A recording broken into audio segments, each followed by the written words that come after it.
Today we're going to look at solutions for allocating surplus solar power in an orderly fashion between my car charger and my hot water controller.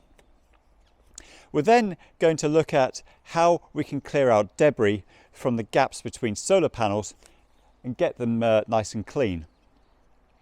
And then finally, I want to talk to you about a new project, a large project, which I've initiated. Now, if you haven't seen my previous videos, hello, I'm Anthony. I own a 9 kilowatt solar panel array up in Aberdeenshire in Scotland. This is a 28 panel array over 2 roof planes. Each solar panel is 320 watts and it's connected to its own SolarEdge optimizer. And all of those are connected to an 8 kilowatt inverter. The surplus solar power from that inverter will charge up my electric car, and any more surplus will go towards heating up my hot water tank.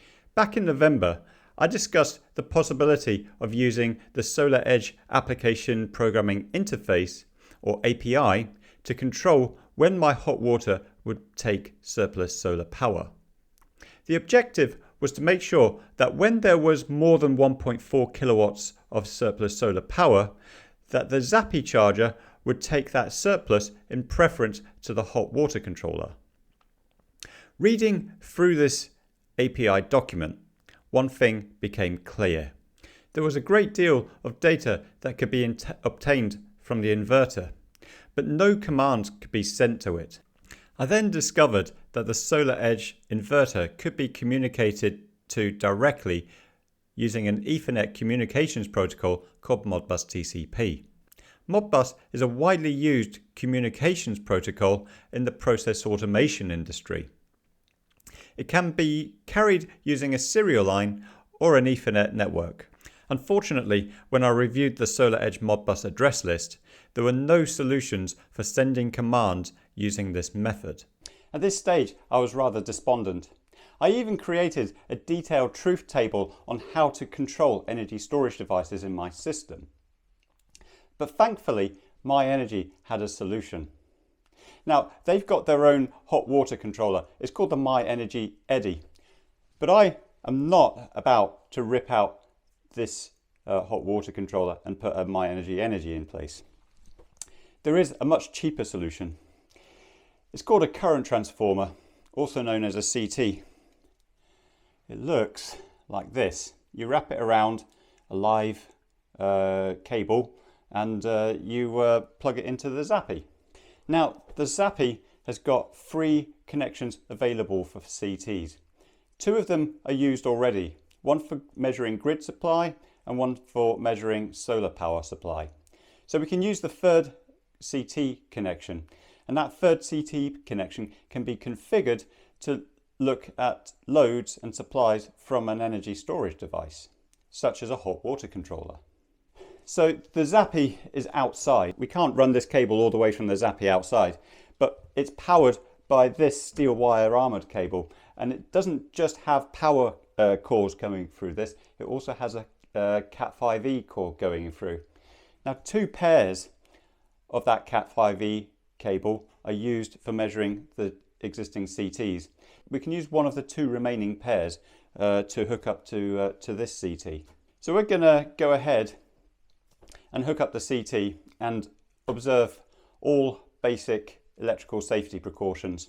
This is an extra low voltage circuit, but we do have low voltage circuits in here, obviously, so we are going to be isolating this and then testing it for dead before opening it up.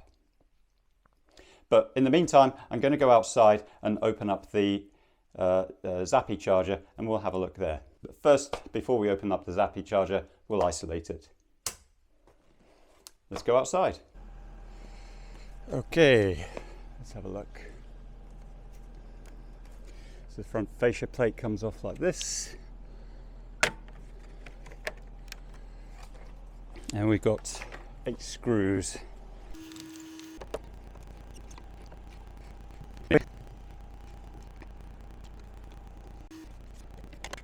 got a ribbon cable here. What I'm going to do is just let that hang just there. So what we'll do is just check for dead before doing anything else. Okay, no problem there. So we've got these spare cores, so we'll unwrap the orange cores and then we hook them up into the spare connector CT3, just showing there. Before we do that, I'm going to check continuity, make sure it's open circuit, and then we will get back to it.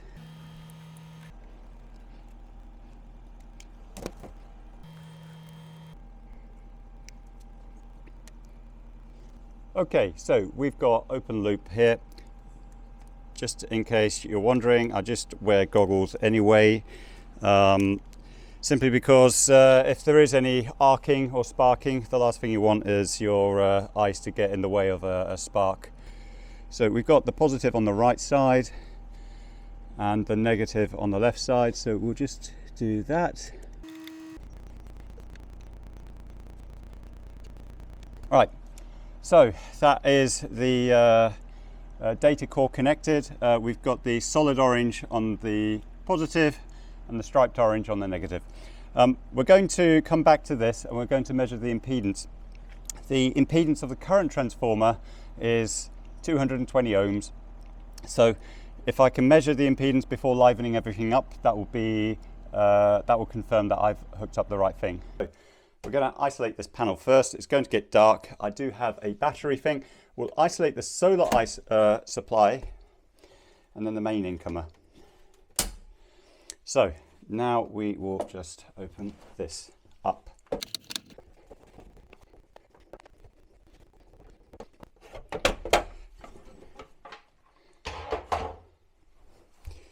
Right, so first things first, we will check for live on the supply side of this.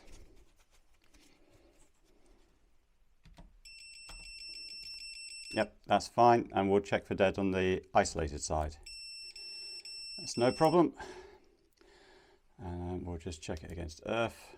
No problem. Excellent. So the arrow here needs to point towards the consumer unit. So we need to put it up this way round. Right, there we go.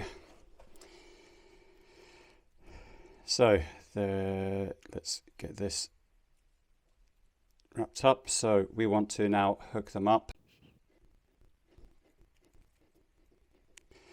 So normally I use lever clamps, the Wago blocks. However, the manual for the Zappi tells you to use crimping, screw terminals, or soldering when joining Cat 5e cable with the twisted pair cable we've got on this CT. They say lever clamps don't give a reliable connection for low current measurements. So that is tight, that's good.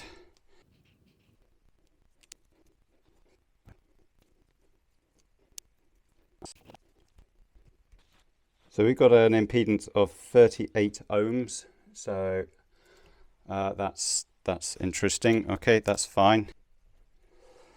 Okay, and we will just put this over. Everything fits. So let's go and take a look outside. Right, 38 ohms. So we've got continuity there now. So we will close this up and we will get this thing livened up again.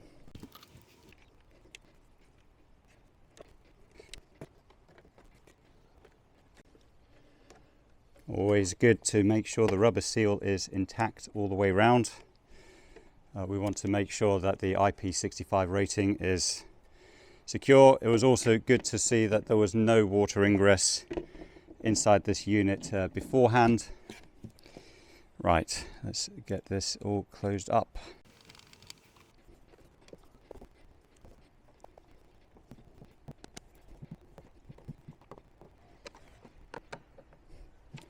all the screws are tight. I'll just put this back on.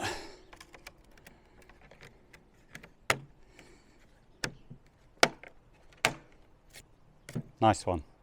Right, let's get this thing livened up. Okay, so energizing. Oh dear, that's not good. All right, the RCD tripped. We'll just press that. It's fine. Okay, so we'll energize the Zappi and we'll go outside. So here we've got the menu.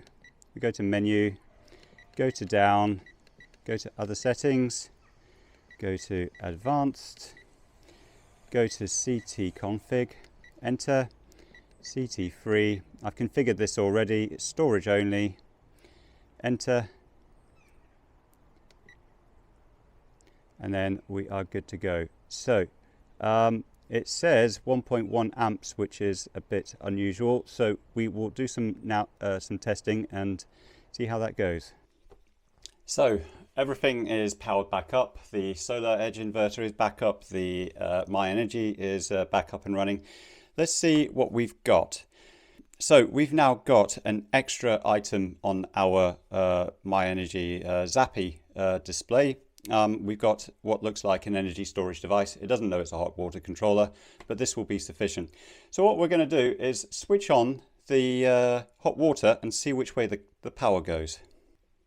So we go to auto, we switch it to on. We'll just do it for 30 minutes and then we'll switch it back off.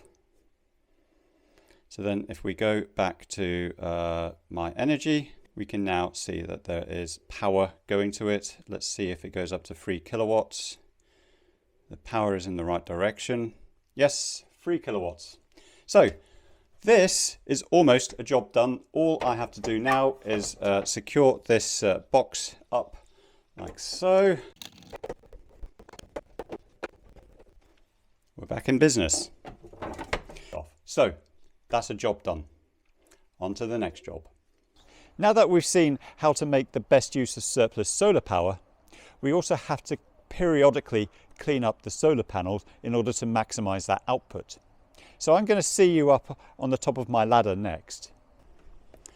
So what we're going to do today is clean the solar panels.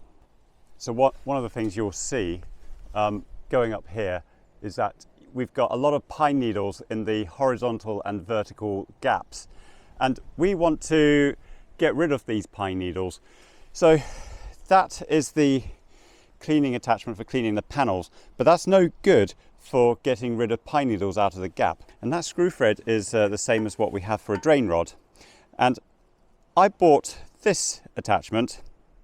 This attachment is used for scooping out gutters. Now, because my tiles tuck quite closely into the gutters, I actually found this attachment to be quite useless. But I found a new use for this attachment. You can attach it via this articulated arm onto the end of the extension pole.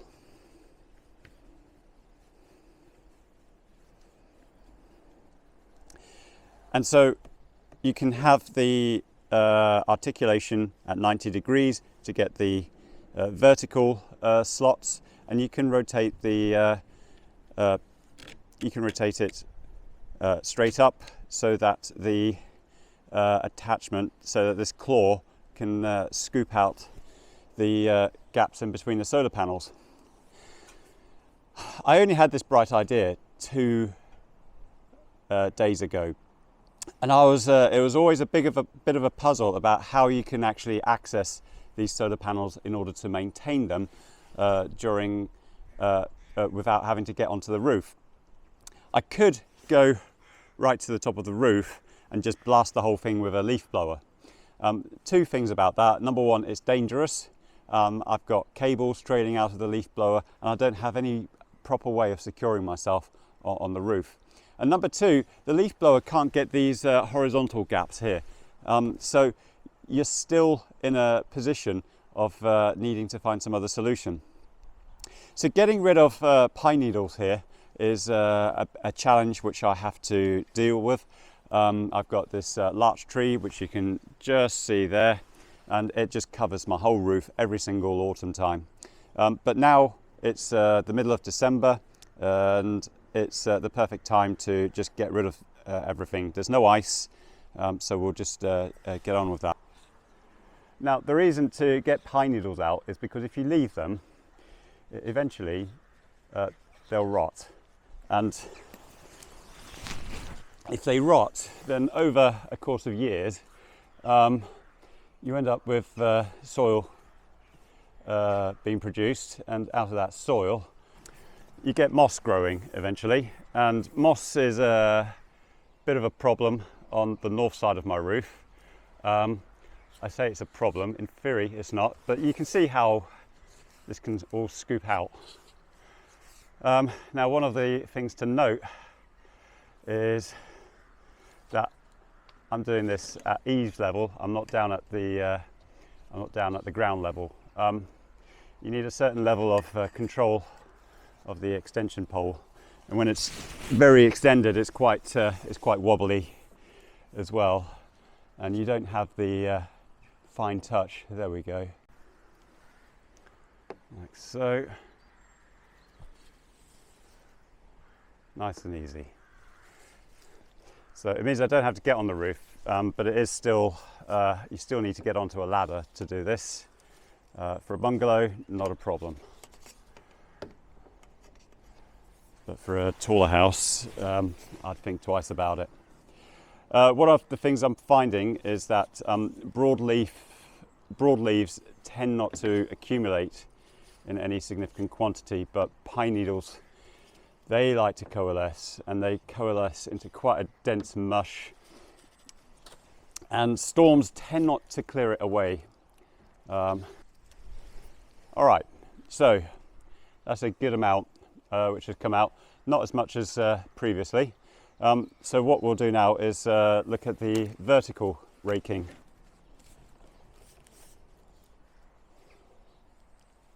Like so, and we just scoop it out.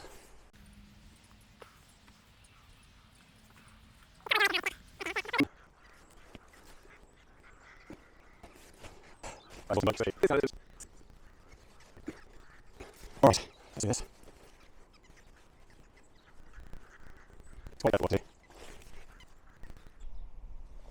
So now I've scooped everything out of the slots, it's now time to mop things up, and for that I use the squeegee.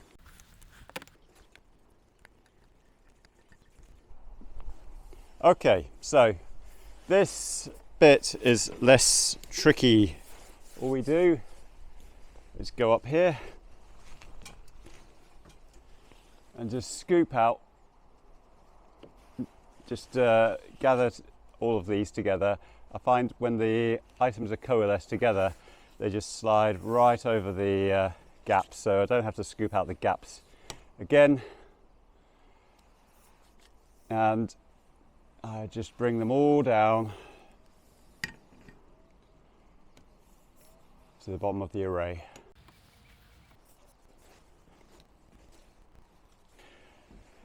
So the reason I'm cleaning, the other reason I'm cleaning is because in December we've got some sunny days, what I call reference sunny days, unbroken sunshine days.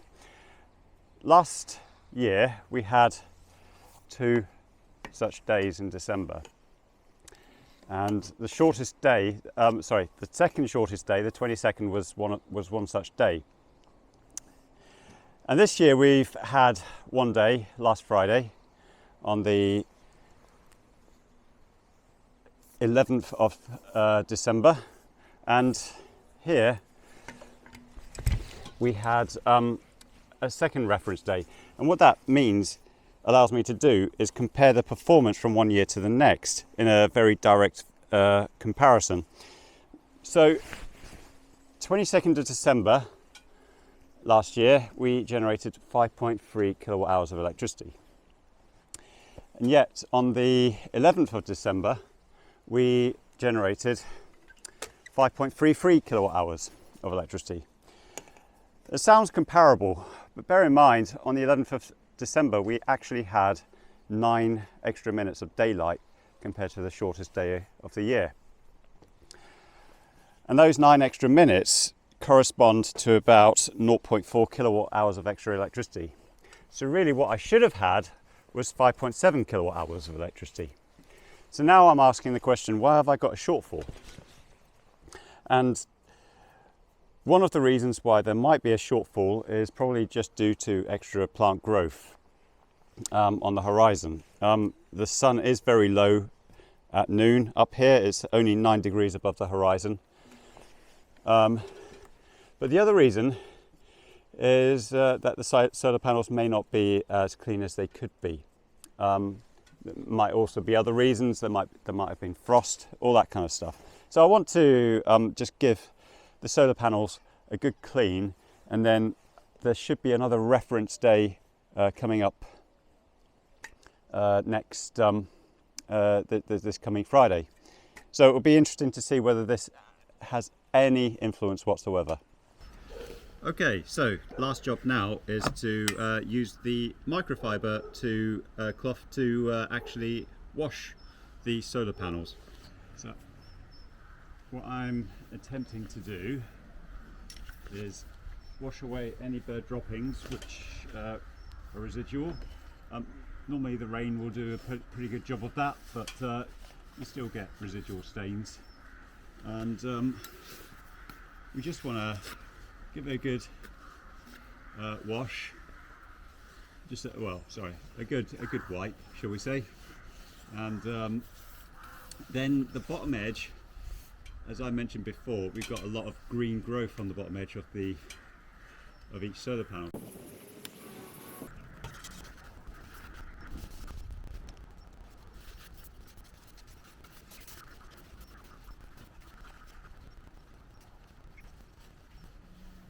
Find I can apply more pressure on the microfiber cloth when the reach is shorter. In theory, you could do this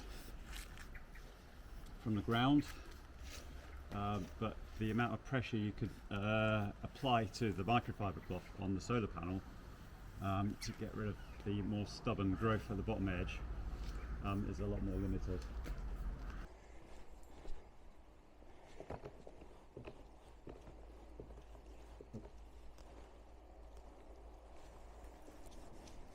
Right, I say that's a job done.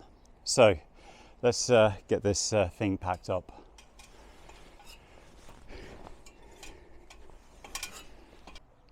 I've now initiated inquiries with my local electrician in order to get a quote for installing a battery storage system in my house.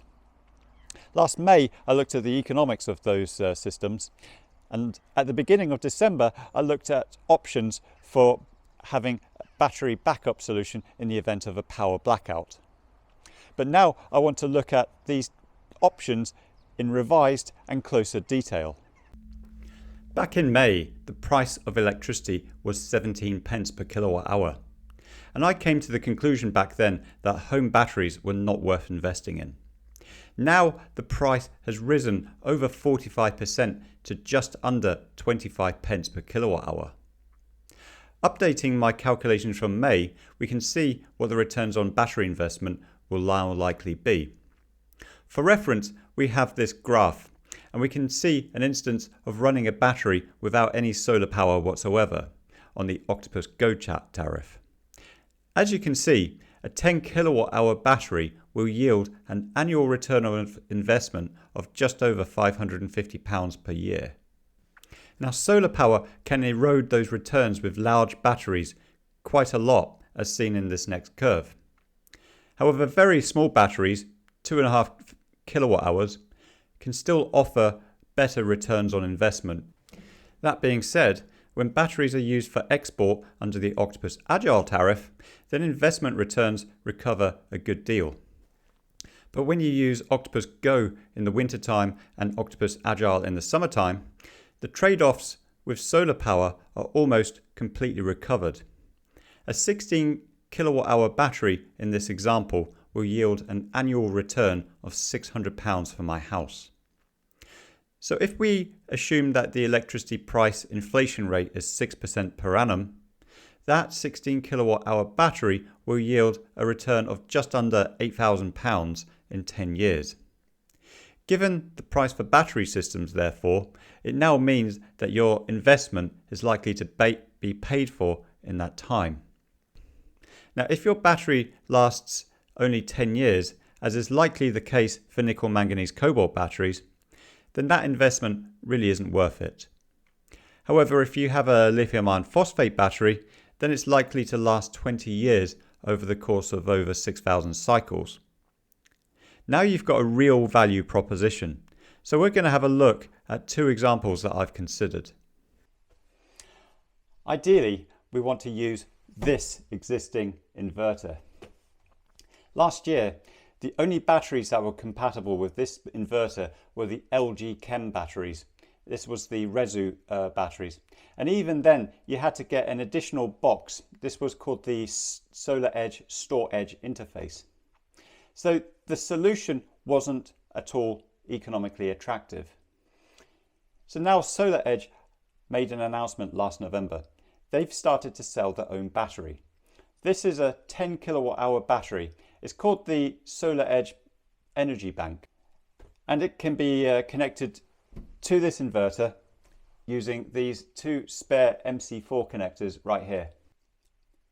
All you need to install this energy bank in terms of wiring are two wires for your power and one communications module to be mounted inside this inverter. So this yields some significant advantages. Number one, your labour costs are much cheaper. The overall time it takes to install this battery is about 2 hours. Number two, storage efficiency is much better at 94% for DC coupled batteries compared to 90% for AC coupled batteries. These batteries can be charged directly from the solar panels, which means that they avoid conversion losses going from DC to AC and then from AC back to DC again to get to the battery. Number three, we don't need any additional paperwork from the district network operator. It's also known as the DNO. Their approvals process only considers equipment connected to their network. In this instance, we're talking about the inverter, and since that's already approved, there's no need for any additional paperwork. So the SolarEdge Energy Bank is 780 millimeters wide, and it could fit right here and still maintain good separation with the radiator and the shelves. There are disadvantages with this battery. This doorway is typical of many modern houses. It is 750 millimeters wide. So it's 30 millimeters too narrow for this battery.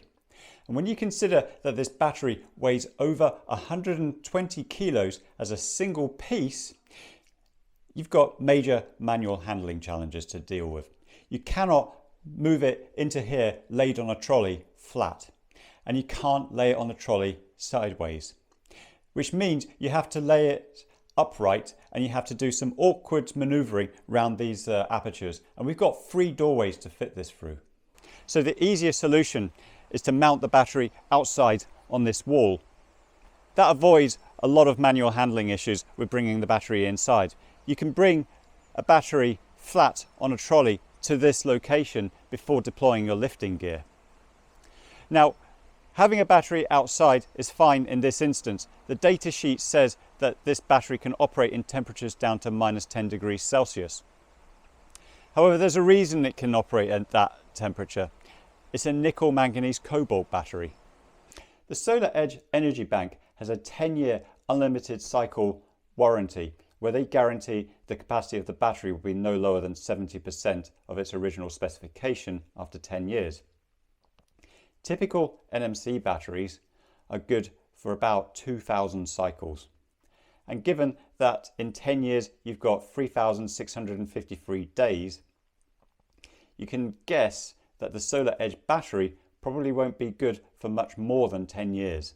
So considering the price of the battery alone, you're probably not going to get your money's worth out of it. So I'm considering a Pylon Tech battery.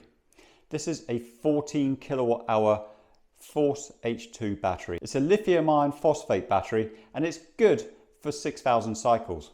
That's just under a nominal lifetime of 19 years. Not only that, but when combined with a dedicated battery inverter, the total cost only comes to £6,000, and you've only got ancillary equipment and labour costs to add to the final bill.